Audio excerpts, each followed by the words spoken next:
Welcome to Hear Me Out, the show where presenters are shown slides they've never seen before and have to make a coherent presentation. Everyone take a big deep breath in and out with me before we get started today. So in and out. So, when you are thinking about planning your spa, you want to always, before entering any sort of brainstorming session, begin with a breath, because you want to invite the energy that you want all of your clients to be experiencing, right? Which is the calming deep breath in, right? The awareness it brings to your body, and then the release, the exhale, the shoulders drop, the relaxation of the breath out, right? And so that's why whenever I'm doing any of these sort of consulting sessions, that's why I always begin with a breath, because it's so important, right, to set the tone of the energy, because I believe the way that you brainstorm is the way that you create, right, and is the way that you implement. And so we don't want to be inviting in any sort of like dark or negative energy, but I want to invite you to question, right, what you believe is dark or negative energy, and is that actually something that someone else can find soothing, right? In my practice as a consultant, I like to ask people to expand their ideas, right? So that first slide photo was your classic spa, but this photo of a graveyard, of the cemetery, for some, this might be the most relaxing image they could see, right? You take in, for example, the mist, right? That soothing, the nature, right? The fact that there are these lovely trees and there are flowers blooming, right? And growing over these headstones, right? This might be someone's spa. So when you are creating your spas, right, I invite you to think about, what if every room were different and unique to the desires of different people, right? So another one, for example, could be a lovely island beach, right? And you could have music going, and you could have the sense of the ocean and of sand, even have the floor be sand. So when your clients are walking around on the floor of this room, right, they feel like they have been transported to a beach, and they get the calming, restorative energy, right, without the price of a costly vacation.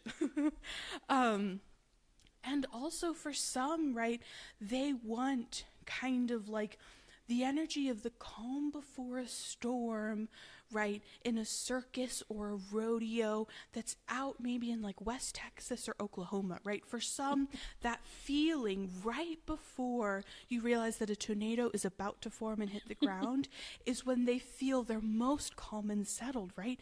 And you can recreate that, right? You can have wind machines, right, that create, there's that slight feeling of wind in the air, maybe have some hidden fans in places, right?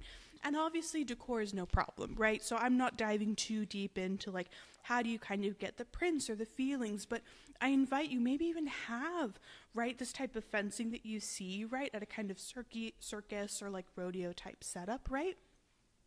And create the ambiance. With light bulbs nowadays, you can create any mood lighting, any color, right? So you can really invoke the like dark yellow gray sky, that you might see before a big storm coming in. And you can also have very kind of classic, like someone, at the edge of the lake, maybe kind of like the tall trees you might see in the Pacific Northwest or something like that. You can have very classic themes, right? Everyone kind of loves, is it a sunset? Is it a sunrise? You don't know, but it's a peaceful kind of aura and ambiance. Like, I'm not telling you that you can't have, these very kind of more standard, typical spa themes. But what I'm trying to invite you all to do is, again, think outside of the box, right? To you, is a forest in the middle of the night where you're completely lost the most terrifying thing you've ever imagined in the world? Yes, but to someone else, it is where they are most embodied, most at peace, most centered, most grounded, right? So create that environment, right? You want a diverse clientele so that you are never worried about running out of customers or being so limited, right? You want all of those various streams coming in. And look, don't shy away from religion too, right? Have a room that's heaven themed, where people can feel like they are experiencing what it is like to ascend into the clouds and go to heaven in the afterlife, right? Do not be afraid to kind of push the bounds, right? And then on the flip side, like Satanists might want to come in and imagine that they are in hell, like literal hell. Have that space, right? You can, like, fake fires are incredibly easy to have. If they want the literal heat, you can have heaters in that room too, You can have the masks on the wall. You can have it really be like red and, have horned things everywhere. Like, you can really get into it. You can even hire, actors to cosplay or anything like that, like whatever you'd like. But what's most important to remember is that when you're creating your spa, you want people to feel like they are here, present, in this moment, right? Like the way that a feeling gives you when you look at those maps, you're in a giant mall or confusing place and you see the little arrow that says you are here. And all of a sudden you feel like, oh, okay, I know where I am. You want all of your customers to feel that way. So I want to thank you all for bringing me in today. I'll be sticking around if you have any questions, but again, I just invite you all to think outside of the box, right? Come up with the craziest ideas. Whatever terrifies you might soothe someone else. Never forget that.